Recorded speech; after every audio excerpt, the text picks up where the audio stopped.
Well, first off, I mean, what a weird day before the game even started, hearing the news about Kobe. Our basketball community, I mean, I try to put myself in their position, and I mean, Kobe to them is what Michael Jordan was to me. You know, it's an example, somebody that you kind of probably pattern, if not your game after, the way you compete, you know, and how you want to hold yourself to, just the ultimate competitor, and obviously one of the best athletes ever. And to learn of his passing was shaking, kind of just a unnerving news to receive. I heard it during my radio interview. Ron Callan told me. I hadn't seen it until then. I was like, you'd be kidding me. And so obviously heart goes out, his family, and those who know him, and I know some of the Oregon players know him, and so the Nike community knows him, of course, and so the basketball community, it's a sad day. And we addressed that as a team before the game, of course, because the rumors were spreading and they had heard. This has been, in a big sense, a crazy month so far for this team. Not only are we playing the hardest schedule in the history of the Pac-12 this year, and I swear it is. I'd like somebody to prove me wrong on that. We've also lost two other key members to our community, this month, and past month and a half. We had two memorial services that we all attended here across the street. Two significant people to our program passed, and so that was before our Stanford and Bay weekend. And then this is just another reminder. That's what we talked about, the fragility of life and perspective. And so, I preach all the time, it's bigger than basketball, because it is. It's obvious when you really think about it, as big as we make these things.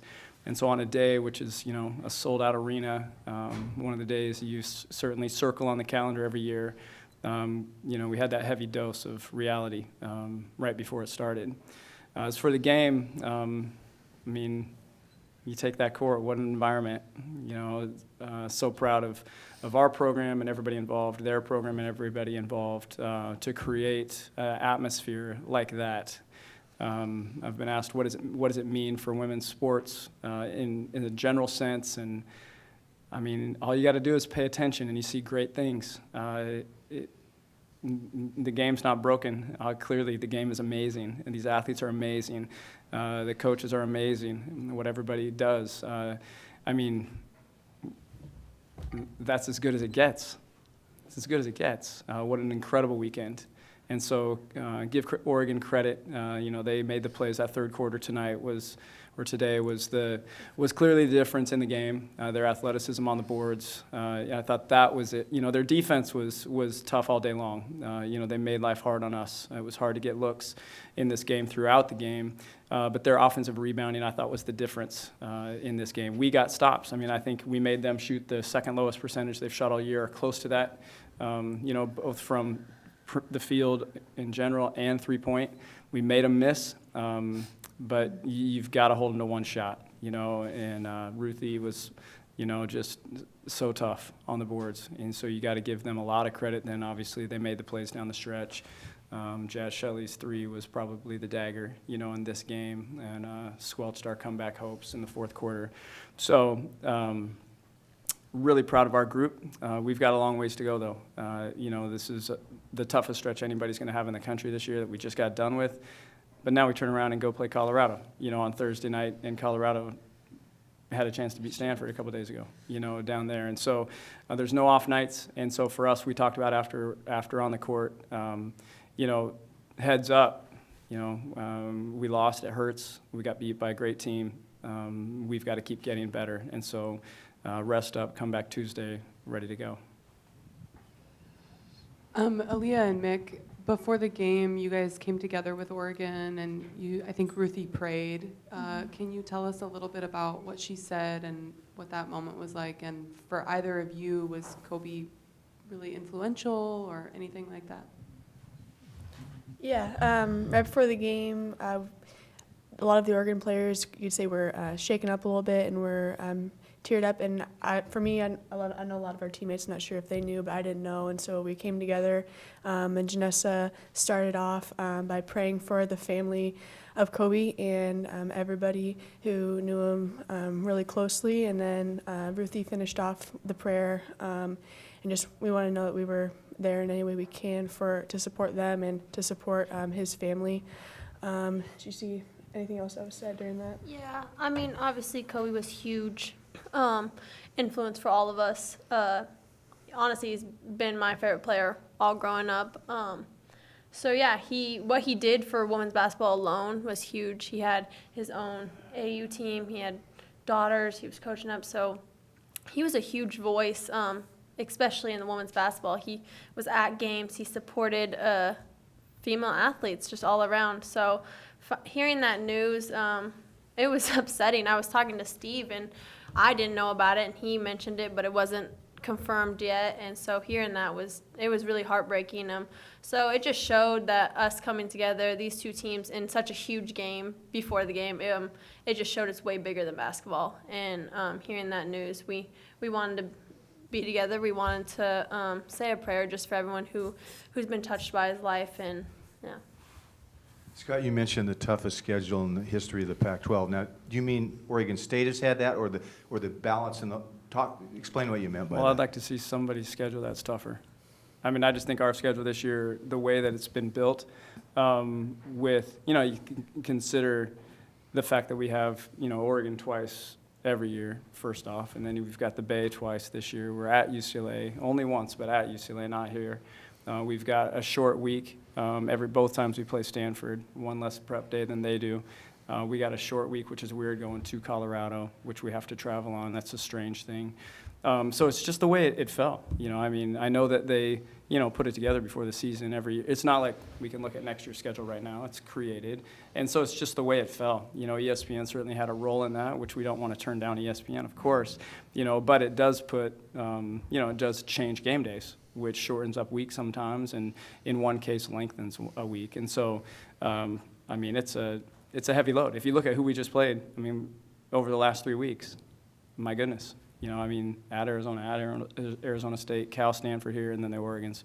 And so, and here we're off to the mountains, which is obviously a very tough trip. And so we get home and we got the Arizonas coming in, and so you think about the level of this conference, the toughness of it, and then the teams we play and just the way it fell this year. So this team's going through it, and so I'm proud of them for the way they're handling things.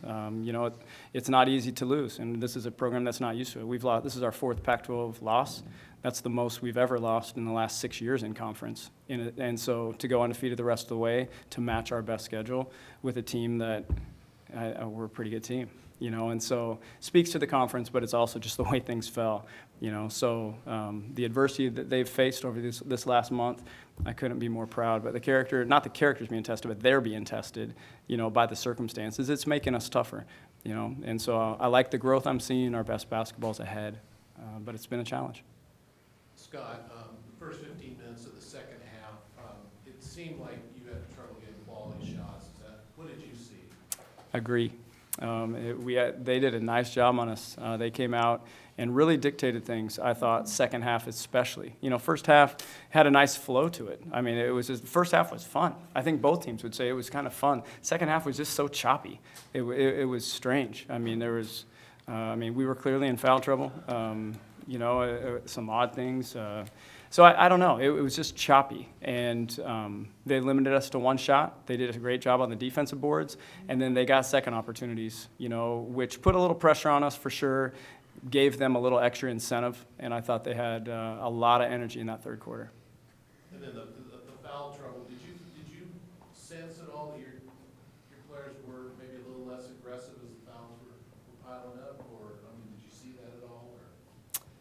I don't know. I mean, I would think that it would have to be a little bit, when you're playing with 4, it makes things a little tougher. I saw Mick back away from a couple things that she would normally go for, and, so it's just, it's interesting. I mean, we foul, I think we're 3rd in the nation in fewest fouls, so we're typically never in foul trouble, and so it was a little adversity, that I probably should have expected.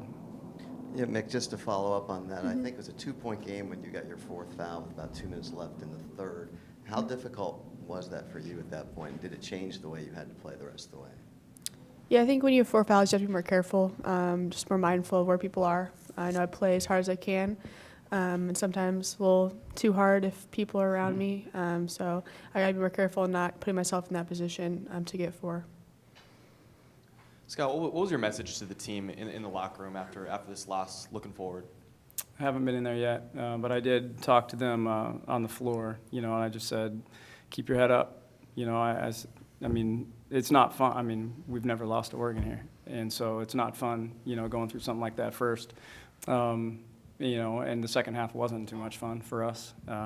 So, perspective. We did a lot of good things this weekend.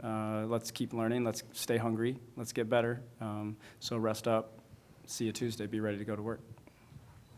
Scott, Kennedy is really important to you guys, and she does a lot of good things, especially on the boards and defensively, but she is really struggling to shoot the ball. Is it in her head or is something wrong mechanically with her shot? I think she's just adapting to the speed of the game. I think that's the biggest thing for first-year players coming in. This conference is part of it speaks to the level that we're playing at. It's not like we're just playing anybody. We're playing some really good teams that scheme you correctly. The timing that they do things matters. The scoreboard matters. And so I think it's just part of the game. It's just getting comfortable. She's got a beautiful shot. I've watched that 3 go down for 4 years watching her, and so this line's a little bit further, and so she's playing on a massive stage, gaining experience as she goes. And so, I think with each player, you try to help them speed up their shot to make it as efficient, as quick as possible, so that they can always be in a relaxed state, and so we've worked with her on a couple little fine-tuned things. But I think, I believe Kennedy's going to be a 40% three-point shooter before this is over. So it's just a matter of time.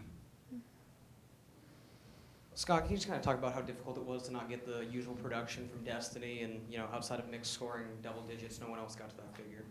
Well, I think you got to give them credit. I mean, they did a nice job on the inside in this game. It was hard. They gapped us well. They stayed in front of the ball. And, that forced us to shoot perimeter, and we didn't. I don't know what Destiny shot, but she didn't 1 for 7 from 3. And part of that was desperation, I know, in the fourth quarter. But I just felt like they kept us out of rhythm in general. And so, yeah, I'd like to have, 6 people in double figures, but that didn't happen tonight. Michaela, you gave Sabrina a hug before the game and said something to her. Can you say what that's about? Yeah, I think Aaliyah may have right before the game, but I know we went to the captain's circle and we just were there for her and gave her fist pound and said, "We're here for you." But I think, do you give her a hug right after? Yeah. I know Aaliyah and her closer, and so she was there for her. Coach, even with back-to-back losses to Oregon, do you feel that your team is stronger now after facing probably the hardest opponent that you may face all season long? 100%. 100%. There's no way not to be. We got to see some things this weekend that they do that other people have not yet. So we've got new material basically to coach from. We were challenged in different ways. We played in front of, 2 crowds that will be unmatched, the rest of the way. And, once you get in those environments, you see those things. The next time around, it gets easier. You operate more efficiently. Some things were exposed this weekend for sure, because of the talent and experience on their roster that, force us to grow. And I thought we grew this weekend, and that also gives us some great film to teach from, So this rivalry, playing great teams like this, you only get better if you handle it well, And so this team is just hungry to be great. I look at them, they're just competitors throughout the roster. We're growing. We're still not executing at the point where we need to beat a team like that. We're just not quite there yet. But I believe we will be, before it's over. Same kind of question for the players. When you have 2 games like this back-to-back playing against a team like that, you don't get the wins, but do you grow and move forward from that? Yeah, of course. After this weekend, we're going into Tuesday with some amazing film. Just being able to look back at these games, like Coach Scott touched on, is I mean, we're going to sit down, look, see what worked, what didn't work. We faced a lot of things that we haven't faced before. So yeah, obviously we feel like we have grown a bunch, but we still have so much more to grow that it's honestly exciting, just the potential this team has. Mick and Aaliyah, on that note, as Scott pointed out, you guys haven't experienced this before.